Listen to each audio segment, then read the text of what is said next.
everyone, and welcome to the Sports Report. I'm Doug Stotler, Jefferson College Athletics Director.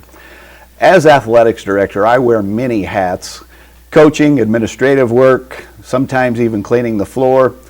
Today's Sports Report, though, focuses on an event that we are extremely proud to bring to all Jefferson County and surrounding areas. We are proud to bring you the third edition of the Mary Daniels Self-Defense Workshop. Mary Daniels was a Jefferson County resident who was fatally attacked by her estranged husband in 2010.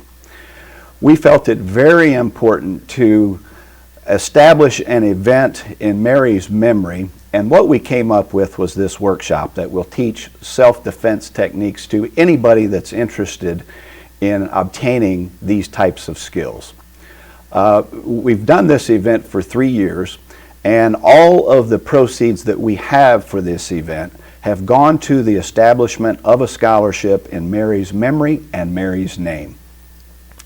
The event is February 23rd, 2013. It will be held in the Field House on the Hillsborough campus, and it will be 2 sessions, a 9 a.m. and a 1 p.m. session. Each session will last approximately 2 hours and again feature and focus on self-defense techniques for anybody that is interested in defending themselves in situations where they may find themselves vulnerable. The cost is extremely affordable. It is $20 per participant. We have several organizations that are underwriting this event: Eagle Bank, the Bank of Hillsborough, First State Community Bank, Han Extreme Fitness, the Missouri National Guard, and of course Jefferson College Athletics. Registration is very simple. 2 ways simply to make sure that you are on our list to participate: by calling the athletics phone number at 636-481-3394. And even a simpler way, if you prefer credit card registration, you can go to the Jefferson College website and go to the self-defense logo on the home page and simply click the logo, and it will take you to an opportunity to register for the event by using a credit card. Today I've got 2 very important people that will help us promote this event and talk about some very important details of how we will conduct the event, and make sure that this is something that everyone is going to have for a long time in their skill, their arsenal to protect themselves. The first individual I'd like to present to you is Kevin Hahn of Han Extreme Fitness in Festus, Missouri. Mr. Hahn is our instructor. Kevin, welcome to the show. Thank you, this is the 2nd year you've been our instructor. We're pleased to have you back. Tell us what we accomplished last year at the event. Well, first, I'd just like to say thank everyone for welcoming us back. My staff had a great time. We got a lot of good feedback on what we've done.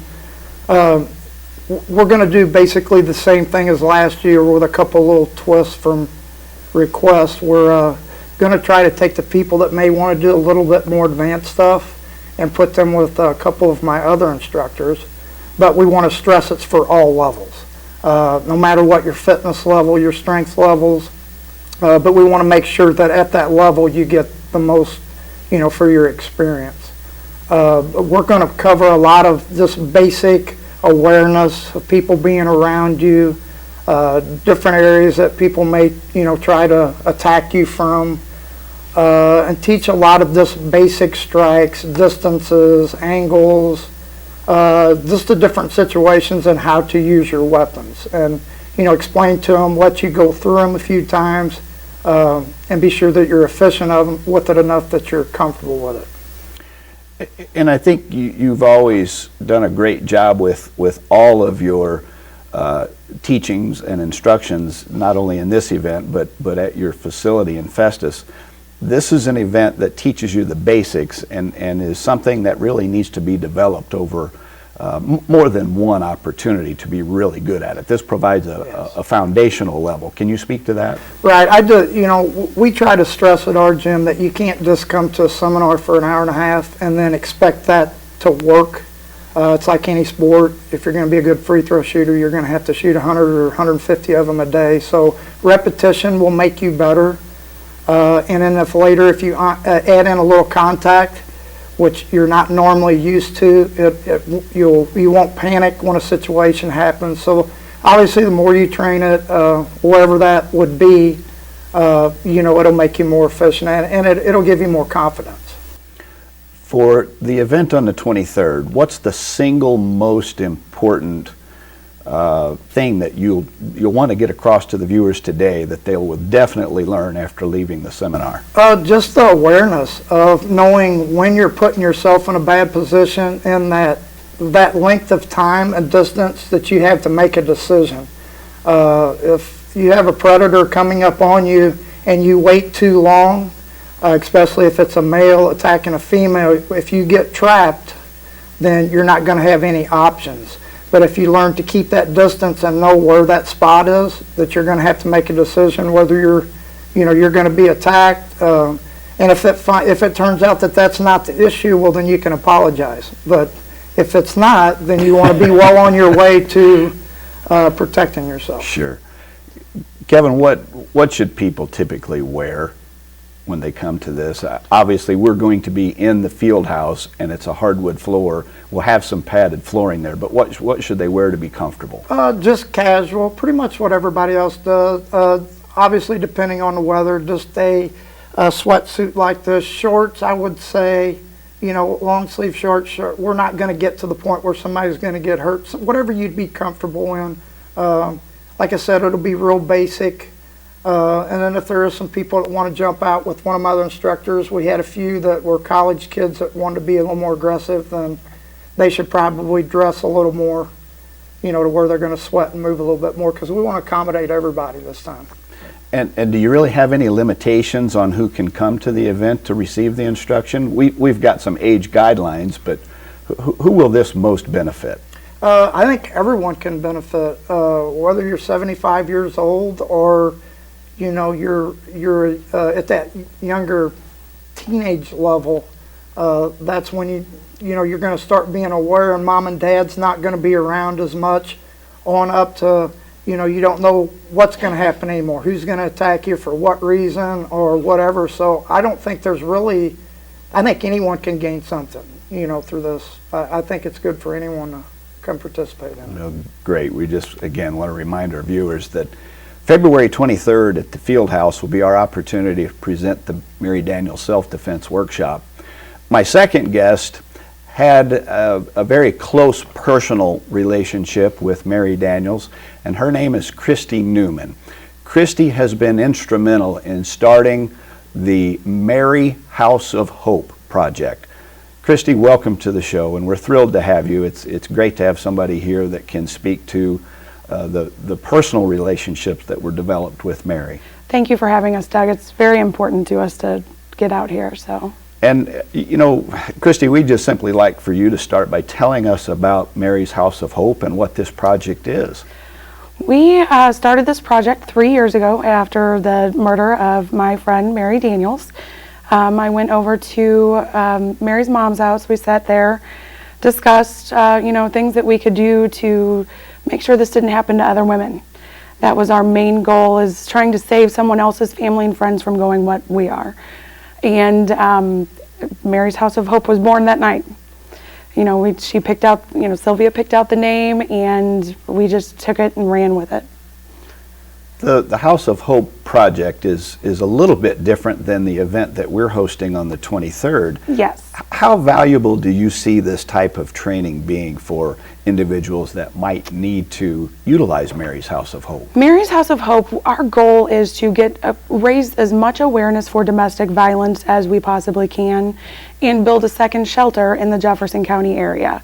Our events range anywhere from a trivia night to dances, to raise the funds to be able to continue on raising the awareness for domestic violence, and meeting people, just passing the information along. You mentioned some of the things that you've done to fund it. Typically, how is this project funded? It's our first event was a trivia night, and we've continued that. We're starting our third trivia night on March 23rd, the Spring Fling. It's going to be a great turnout. We always have over 200 people come. We've done a dance. It's hard to limit ourselves. There's so many different options you could do with fundraising. We always have so much fun. Everyone that participates has either known Mary or heard her story and have been in that situation and want to help. So, Christy, there's been multiple people obviously behind the creation of Mary's House of Hope. Are there others that you would like to recognize at this time that have been instrumental in getting this project off the ground? Yes, there's several. Sylvia Daniels and Mike Daniels, Mary's mom and dad. Her brothers, Michael Daniels and John Daniels, and their wives are wonderful. They support us in everything we do. The other girls on our board, Tanya Pridemore, Amy Brewer, Kathy Miller, they're our support. I mean, they're our ideas, and we get out there and get it done. So all of them are wonderful. We have the support from Comtree. They help us with all of our tax deductions and paperwork and stuff like that we have to do. The support from the public is a big one too. What's the easiest way they can learn about the House of Hope? They could contact me at 314-974-4477 or our website, which is www.maryshouseofhopeproject.com. Christy and Kevin, I want to thank you for being on the show today. We are really looking forward to both of you being involved on the 23rd of February to get us through our third Mary Daniels Self-Defense Workshop. And again, the event is $20. There are two ways to register for the self-defense workshop that supports the scholarship in Mary Daniels' memory. You can call 636-481-3394, or you can simply go to the Jefferson College website and click on the link to the Mary Daniels Self-Defense Workshop on February 23rd, 2013 at Jefferson College on the Hillsborough campus in the Field House. I'm Doug Stotler, Athletics Director. Thanks for tuning in.